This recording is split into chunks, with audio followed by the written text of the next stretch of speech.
大家好呀，我是花善里，好久没有做最早的日本战国话题了啊，希望老粉们还没有走光。今天我们来聊聊石田三成从被抓住到被处决之间的这些天都经历了什么。喜欢这样的内容，别忘了点赞订阅呀。关原之战开始于1600年9月15日上午10点左右。石田三成所在的西军呢，名义上的总大将是毛利辉元，但是现在很难去追究当时辉元经历了什么样的心理过程。总之到最后，毛利军主力并未参与战斗，辉元本人一直在大阪城里。西军实际上的前线大规模阵地或者是主要将领，包括小早川秀秋、石田三成、大谷吉继、小西行长、安国寺惠琼、宇喜多秀家以及岛津义弘等。而东军的主要阵地和将领则包括福岛正则、藤堂高虎、细川忠兴、加藤清正等，以及其他实力比较强的实际上的德川家的附庸家族。由于东军的策反，开战时西军阵营里有不少的大名拒绝听从石田三成的指挥，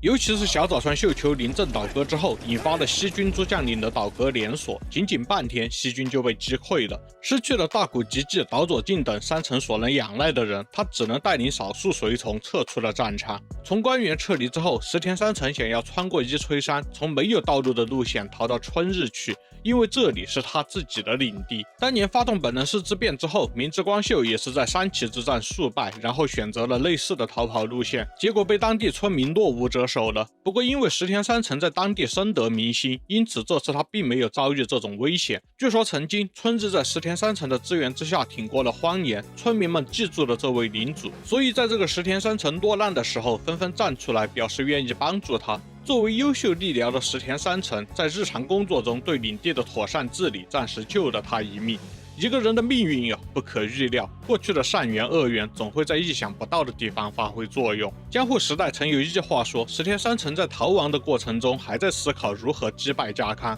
途中他曾经在一处寺院稍作停留，住持问他有什么需要的吗？本来是在问三成是否需要寺院提供食宿，不料三成脱口而出，我想要德川家康的首级。住持被这个出乎预料的答案给惊呆了。这种一句话要是没有直接的一手证据的话，基本是很难定论的。不过现在一般还是偏向此事是真实发生过的。在石田三成逃亡的过程中，关原之战后，德川家康也在对西军的残余势力展开清剿活动。关原之战之后，依然被归为西军的人，如果不接受幕府决定的惩罚的话，都是毫无还手之力的。9月18日，东军的步伐终于到了石田三成的大本营佐和山城，德川军迅速攻陷了此城，三成的父兄也在此战中阵亡。以前的通说是佐和山城在此战之后被烧毁，因为有史料直接这样写了。但是现在的实地考古发现，佐和山城有很多部分并没有燃烧痕迹，只是部分区域受损，所以现在更倾向于东军只是在战胜之后随意放火之后废弃了这座城。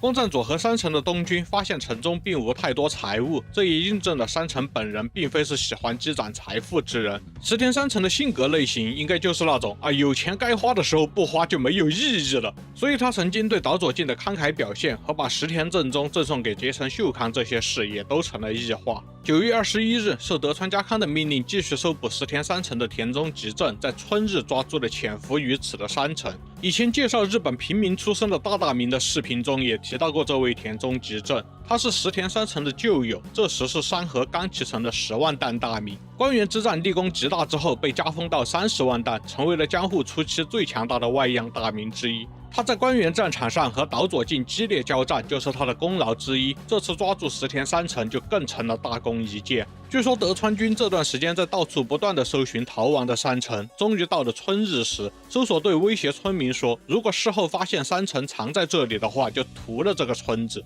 如果你们主动交出山城的话，以后就减轻春日的年贡。最终石田三成下定决心，不再连累自己的领民，主动献身投降了。事到如今一无所有，还不如为了领民和老朋友，只要能做的都做了吧。就这样，9月21日，石田三成被德川军俘虏。9月22日，石田三成被田中吉正带离春日，押送至大京城。到达之后，石田三成并没有被关进牢房，而是被下令在城门前押解示众。虽然田中吉正尝试建议给石田三成留个体面，但是幕府拒绝了。于是就在这大京城的城门前，三成再次见到了他的一些老朋友，留下了一些有趣的故事。比如当时被认为是东军战场之外第一功臣的黑田长政骑马经过了大京城门，自然是注意到了石田三成。城，他们两人曾经都是丰臣秀吉的幕僚角色，有过不少的交集。但是自从文禄庆长之役以来，作为蒸蒸日上的新兴势力的黑田长政和作为削藩派主要领导人的石田三成两人关系急剧恶化。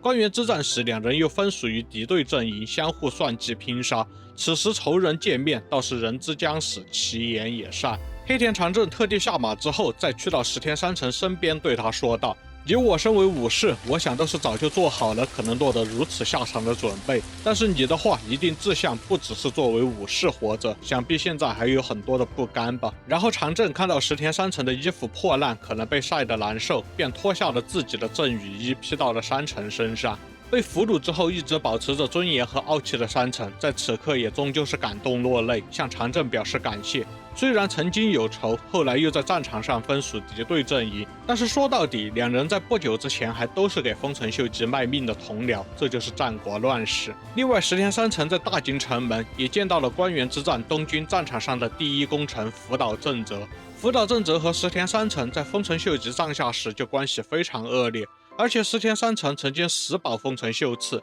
对于福岛正则而言，几乎就是差点被三成杀死，两人的积怨很深。骑马来到城门前的福岛正则便居高临下的对三成大喝道：“你这啥也不懂的家伙，看看你现在这副狼狈样，你可知道就是你做的这些多余的事情，这次有多少人要因为你而白白送命？”石田三成则以遗憾的口吻回答说：“是我武运不济，当时居然没能活捉你，不然定叫你也跟现在的我一样的下场。”那福岛正则面对这么个将死之人，也没有继续拌嘴的意义，只是愤怒的离开了。9月27日，三成被从大津城押送往大阪，路途中被绑在马上的三成感到口渴，于是他对护送士兵礼貌询问：“抱歉，我有些口渴，可否给我一些水喝？”但是士兵们也没有带水，出于同情，士兵将身上带着的柿子拿给三成说：“虽然没有水，但是我有带柿子，你就先用这个将就解渴吧。”结果石田三成却说：“多谢你的好意，但是柿子容易生痰，我还是不吃了。”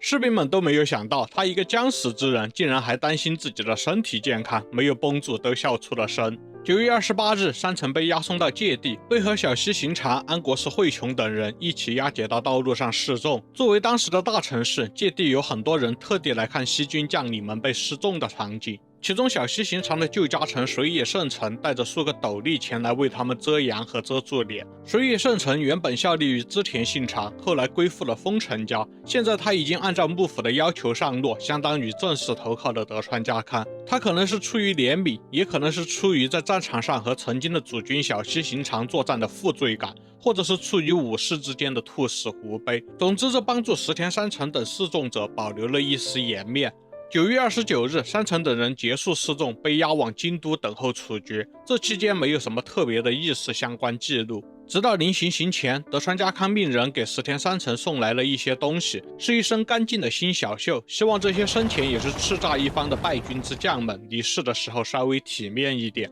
蔡义将衣服交给三成时说：“这是江户殿下赐予的衣服，你就心怀感激的收下吧。”石田三成则严肃地回答：“什么江户殿下？我不知道你说的是谁。区区德川内府有什么资格被尊称为殿下？只有太阁秀吉公一人才能被称为殿下。”总之，石田三成坚决拒绝了家康送来的这身新衣服。之后10月1日到了石田三成等人被处决的日子，这时距离三成在关原战败大概过了2周。他与安国寺惠琼、小西行长等人一同在京都6条河原被斩首，享年41岁。之后，石田三成的首级又被安置在3条河原曝尸羞辱数日，再然后送往京都大德寺三玄院安葬。石田三成从孩童时代起便开始追随丰臣秀吉，几乎一生都在为丰臣政权的存续而努力。在小田园之战、文禄庆长之役、丰臣秀次事件等等关键时期，他的强力偏向更有利于政权的存续，却会得罪很多既得利益者的道路，在朝中的人缘极差。在秀吉时候，三成继续致力于维护丰臣嫡系内部的团结，直到最后都奋力抵抗德川家康。我不知道他对丰臣家是否真的如演义般绝对忠诚，但他对丰臣政权确实已经仁至义尽。林令隐居高台院之后，现在石田三成也死去。在这之后，大阪城的丰臣政权实际上已经再不可能维持对日本全国的统治了。石田三成曾经与德川家康的关系很好，那时家康也是三成少数几个称得上朋友的人之一。只是后来两人政见不合，关系急剧转折，而且山城非常担忧丰臣秀赖将来会被德川家康先架空，然后处理掉。加上山城性格上无法容忍那些看到德川家康违背了秀吉的遗言之后，选择投靠新时代的大名们，终究演变成了水火不容的两股联军。最终石田三成没能击败德川家康，不如说在开战之前，其实胜负的天平本来就有极大的倾斜。但是无论如何，是关原之战后，天下才算是真正落入了家康之手，秀赖再无翻身之地，丰臣家可能最好的结局，或许已经只剩下找机会放弃虚名，保全自身了。但是后面的历史，也许家康并不打算给这个机会，也可能是丰臣家还想抓住下一次的可能。15年之后的大阪之阵，丰臣家终究是彻底灭亡。都看到这儿了，别忘了点赞、订阅、hype积分还有硬币呀！我们下期再见。